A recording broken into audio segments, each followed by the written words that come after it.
d'espace et de cours, de séquençage de cours visant à favoriser l'apprentissage, c'est-à-dire éviter la lassitude avec des cours qui durent trop longtemps, qui sont juste des cours où c'est l'enseignant qui dit des choses et les élèves ne sont pas acteurs. Et du coup, là, l'idée, c'est de rendre les élèves acteurs de leur enseignement.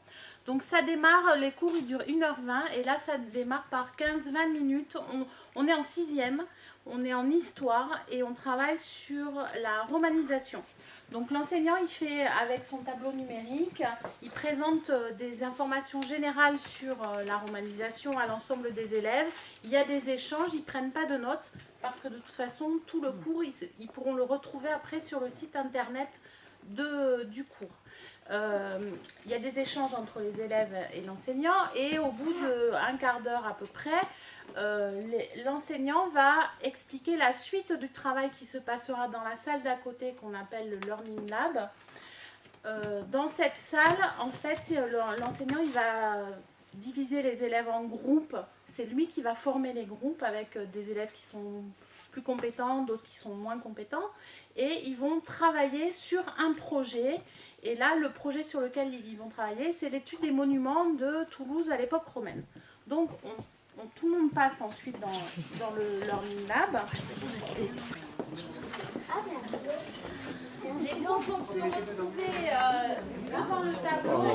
Ils vont argumenter entre eux pour savoir sur quel monument de Toulouse ils vont décider de travailler. Bon, là, en l'occurrence, ils vont travailler sur le temple romain. Une fois qu'ils ont choisi, ils vont rejoindre leur îlot de travail. Au passage, ils peuvent récupérer peut-être un peu de matériel dans leur casier qui sont contre les murs, et ils rejoignent leur îlot de travail. Là, l'enseignante va passer au niveau de l'îlot et va leur distribuer les tablettes numériques. Sur ces tablettes numériques, la première chose qu'ils vont avoir à faire, c'est regarder une vidéo qui va leur présenter Toulouse à l'époque romaine et remplir un questionnaire pour s'assurer qu'ils ont bien regardé attentivement la vidéo. Quand ils commencent à travailler, ils indiquent avec la petite lumière verte qui clignote au professeur qu'ils sont en train de travailler. Et pendant ce temps-là, le professeur il peut vaquer d'un îlot à l'autre et donner des informations d'un îlot à l'autre. Une fois qu'ils ont fini de remplir le questionnaire, ils utilisent les ressources qu'ils ont à leur disposition, soit des ressources numériques, soit des documents, pour pouvoir commencer à faire leur petit exposé. Non, c'est pas ce livre-là. Et quand ils parlent trop fort, une lumière rouge pour leur signaler qu'ils parlent trop fort. Donc ils font un exposé commun, ensemble. Et quand ils ont besoin d'aide, ils peuvent allumer un autre élément rouge avec lequel le professeur vient leur amener de l'information. Ils ont le droit, c'est comme un joker, ils ont le droit de l'appeler 2 fois au cours du cours. Donc ça veut dire qu'avant il faut parlementer pour être sûr que personne a la réponse, n'est capable de trouver la réponse à la question qu'il se pose. Voilà.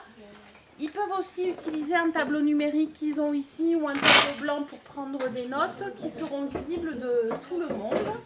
Et au fur et à mesure de leur travail, ils complètent le site internet qui va être après visible par tout le monde, avec les informations qu'ils trouvent sur le temple romain.